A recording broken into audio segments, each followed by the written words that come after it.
الله أكبر.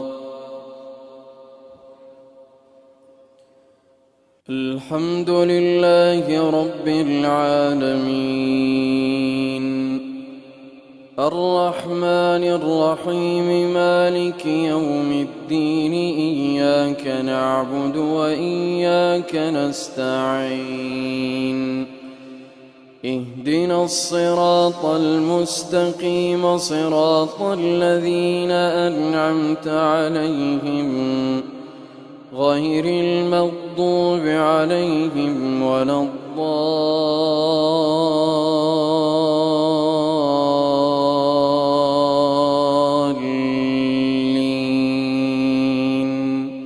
آمين. وبشر الذين آمنوا وعملوا الصالحات أن لهم جنات تجري من تحتها الأنهار، كلما رزقوا منها من ثمرة رزقا قالوا هذا الذي رزقنا من قبل، وأتوا به متشابها، ولهم فيها أزواج مطهرة وهم فيها خالدون. إن الله لا يستحيي أن يضرب مثلا ما بعوضة فما فوقها، فأما الذين آمنوا فيعلمون أنه الحق من ربهم،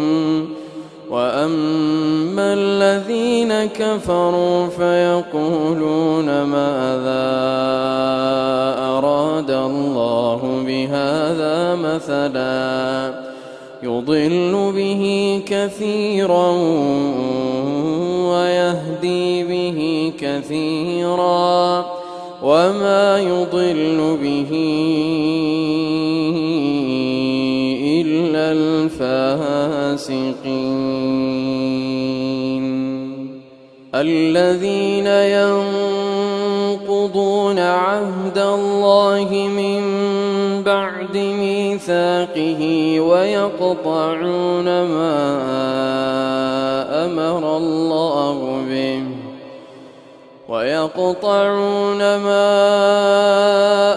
الله به أن يوصل ويفسدون في الأرض، أولئك هم الخاسرون. كيف تكفرون بالله وكنتم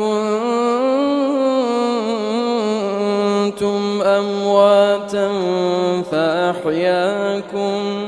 فأحياكم ثم يميتكم ثم يحييكم ثم إليه ترجعون. هو الذي خلق لكم ما في الأرض جميعا ثم استوى إلى السماء فسواهن 7 سماوات وهو بكل شيء عليم. وإذ قال ربك للملائكة إني جاعل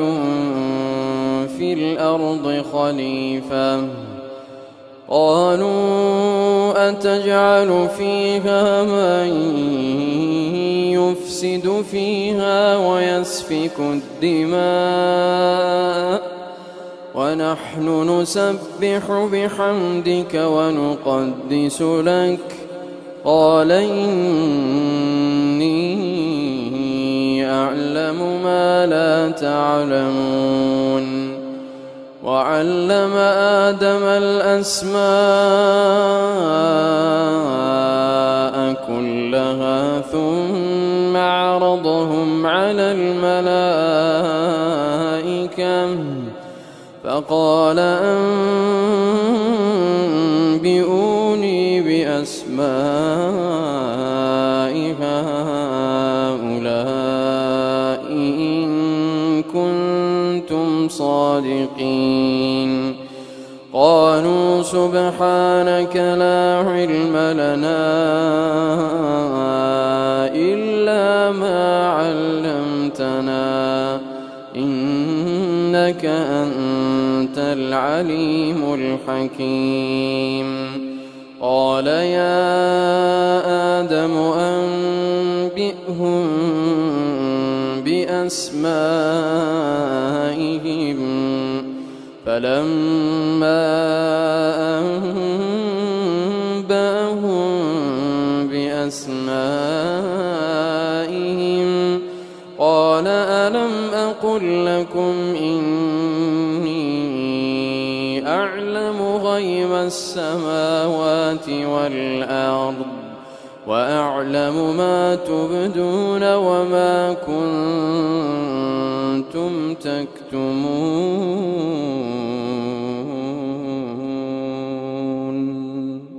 وإذ قلنا للملائكة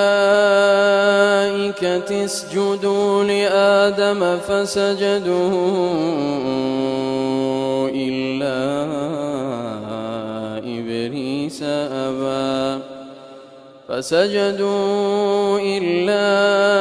إبليس أبى واستكبر وكان من الكافرين. وقلنا يا آدم اسكن أنت وزوجك الجنة وكلا منها رغدا حيث شئتما ولا تقربا هذه الشجرة فتكونا من الظالمين. فأزلهما الشيطان عنها فأخرجهما مما كانا فيه وقلنا اهبطوا بعضكم لبعض عدو ولكم في الأرض مستقر ومتاع إلى حين. فتلقى آدم من ربه كلمات فتاب عليه إنه هو التواب الرحيم. قلنا اهبطوا منها جميعا فإما يأتينكم مني هدى فمن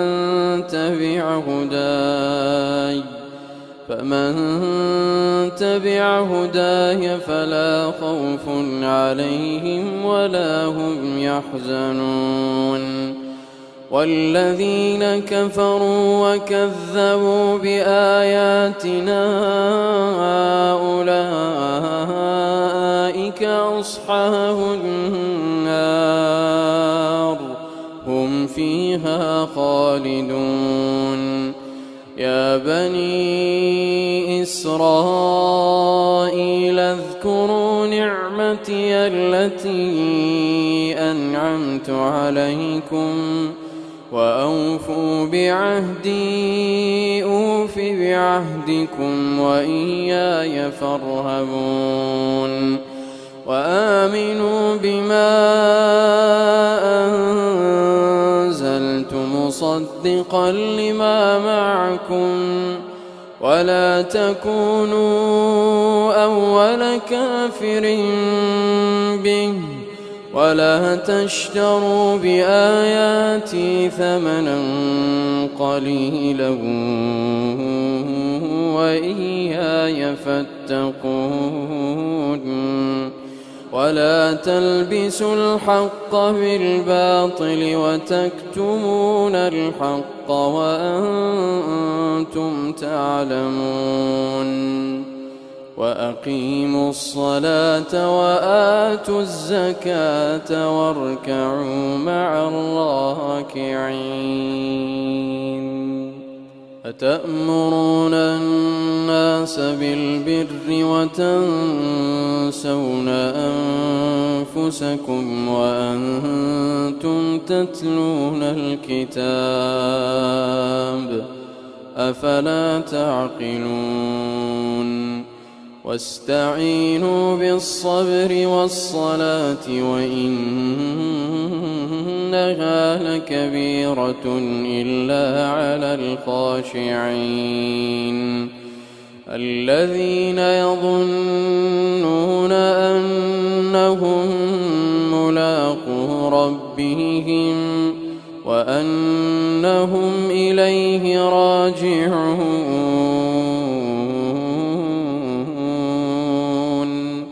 يا بني إسرائيل اذكروا نعمتي التي أنعمت عليكم وأني فضلتكم على العالمين واتقوا يوما لا تجزي نفس عن نفس شيئا ولا يقبل منها شفاعة ولا يؤخذ منها عدل ولا هم ينصرون وإذ نجيناكم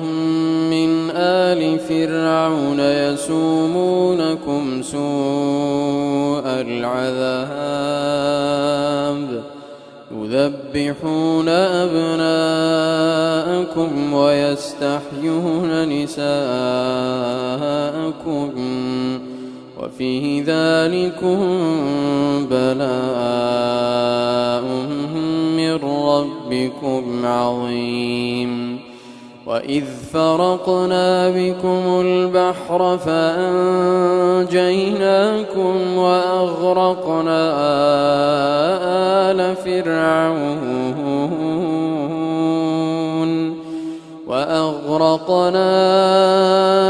آل فرعون وأنتم تنظرون وإذ وعدنا موسى 40 ليلة ثم اتخذتم العجل من بعده وأنتم ظالمون ثم عفونا عنكم من بعد ذلك لعلكم تشكرون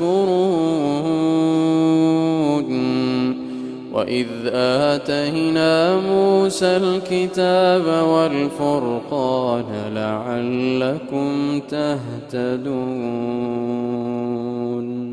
وإذ قال موسى لقومه يا قوم إنكم ظلمتم أنفسكم باتخاذكم العجل فتوبوا إلى بارئكم فاقتلوا أنفسكم ذلكم خير لكم عند بارئكم فتاب عليكم إنه هو التواب الرحيم وإذ قلتم يا موسى لن نؤمن لك حتى نرى الله جهرا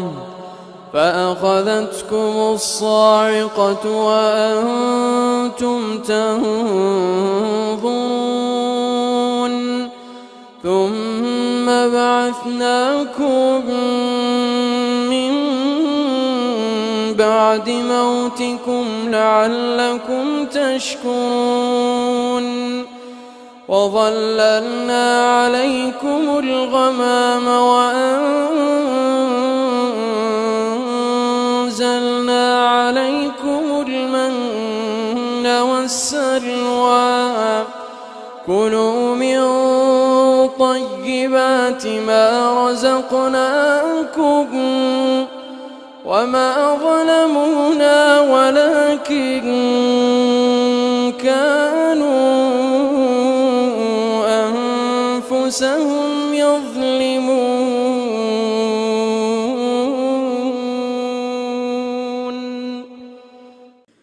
وإذ قلنا ادخلوا هذه القرية فكلوا منها حيث شئتم رغدا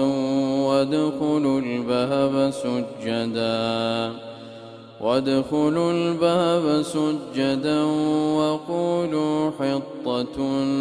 نغفر لكم خطاياكم وسنزيد المحسنين فبدل الذين ظلموا قولا غير الذي قيل لهم فأنزلنا على الذين ظلموا رجزا من السماء بما كانوا يفسقون وإذ استسقى موسى لقومه فقلنا اضرب بعصاك الحجر فانفجرت منه 12 عينا قد علم كل أناس مشربهم كلوا واشربوا من رزق الله ولا تعثوا في الأرض مفسدين وإذ قلتم يا موسى لن نصبر على طعام واحد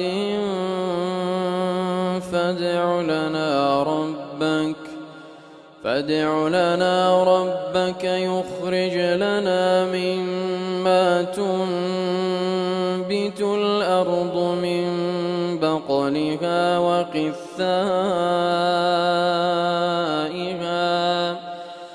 فادع لنا ربك يخرج لنا مما تنبت الأرض من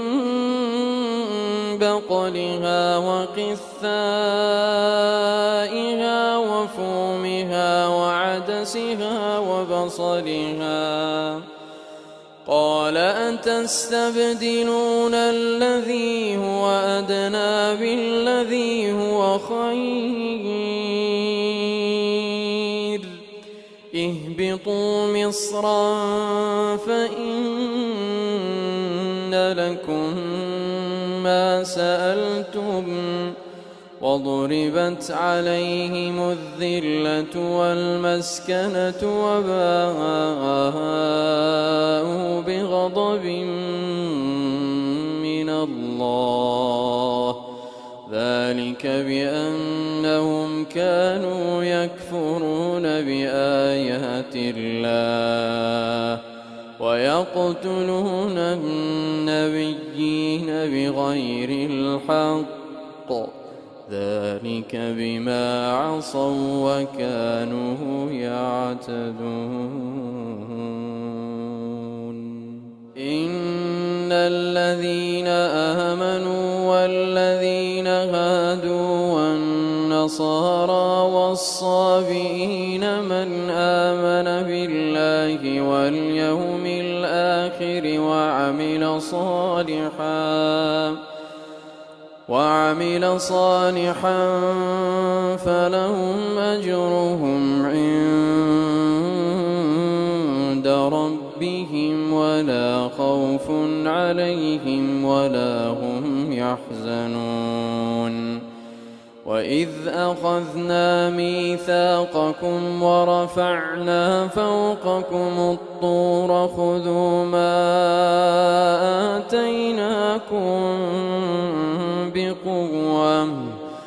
خذوا ما آتيناكم بقوة واذكروا ما فيه لعلكم تتقون ثم توليتم من بعد ذلك فلولا فضل الله عليكم ورحمته لكنتم من الخاسرين ولقد علمتم الذين اعتدوا منكم في السبت فقلنا لهم كونوا قردة خاسئين فجعلناها نكالا لما بين يديها وما خلفها وموعظة للمتقين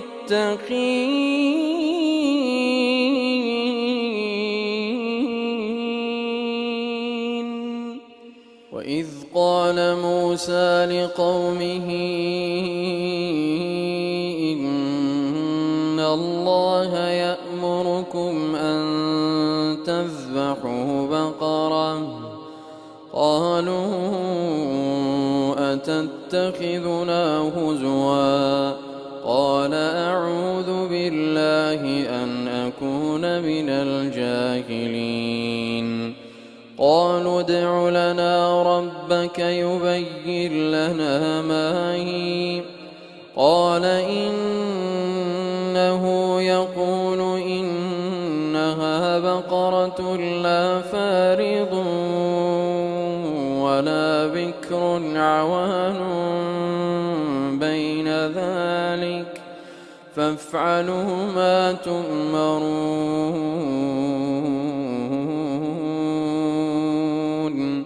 قالوا ادع لنا ربك يبين لنا ما لونها قال إنه يقول إنها بقرة صفراء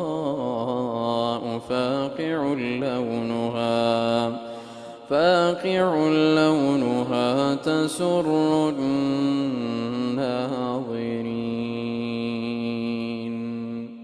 قالوا ادع لنا ربك يبين لنا ما هي إن البقرة شابه علينا وإنا إن شاء الله لمهتدون قال إنه يقول إنها بقرة لا ذلول تثير الأرض ولا تسقي الحرث مسلمة لا شية فيها قالوا الآن جئت بالحق فذبحوها وما كادوا يفعلون وإذ قتلتم نفسا فادارأتم فيها والله مخرج ما كنتم تكتمون فقلنا اضربوه ببعضها كذلك يحيي الله الموتى ويريكم آياته لعلكم تعقلون ثم قست قلوبكم من بعد ذلك فهي كالحجارة أو أشد قسوة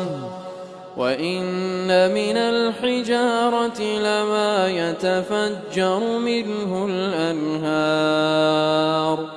وإن منها لما يشقق فيخرج منه الماء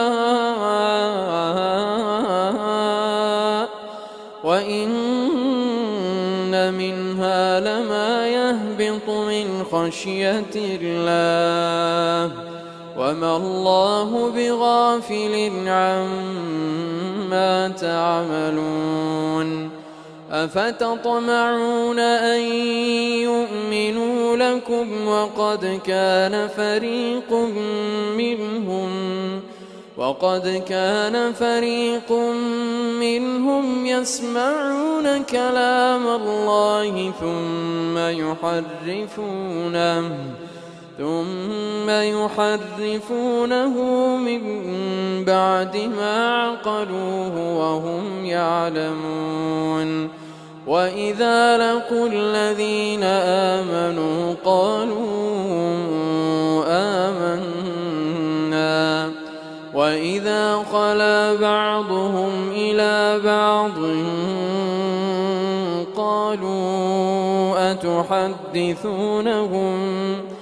قالوا أتحدثونهم بما فتح الله عليكم ليحاجوكم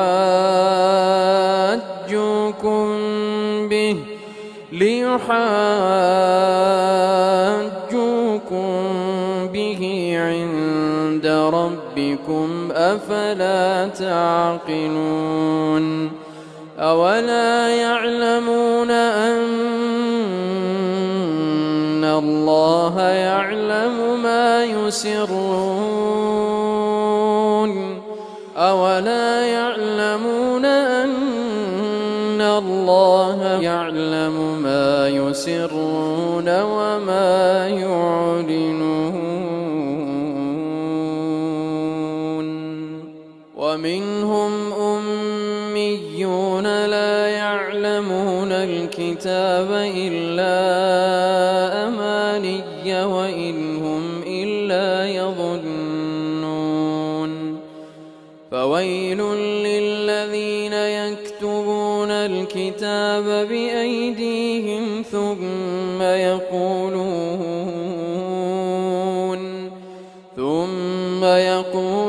هذا من عند الله ليشتروا به ثمنا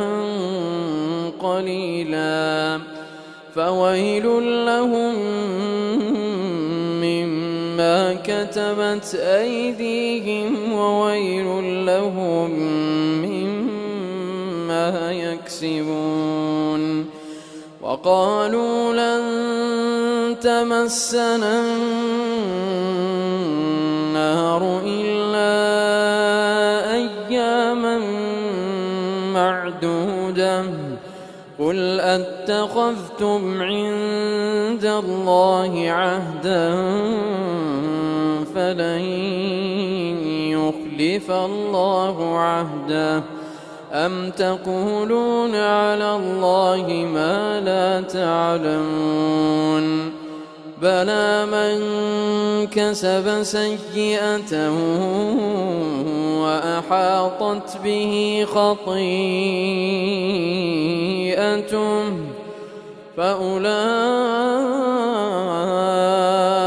أصحاب النار هم فيها خالدون والذين آمنوا وعملوا الصالحات أولئك أصحاب الجنة هم فيها خالدون وإذ أخذنا ميثاق بني إسرائيل لا تعبدون إلا الله وبالوالدين إحسانا وذي القربى واليتامى والمساكين وقولوا للناس حسنا وأقيموا الصلاة وآتوا الزكاة ثم توليتم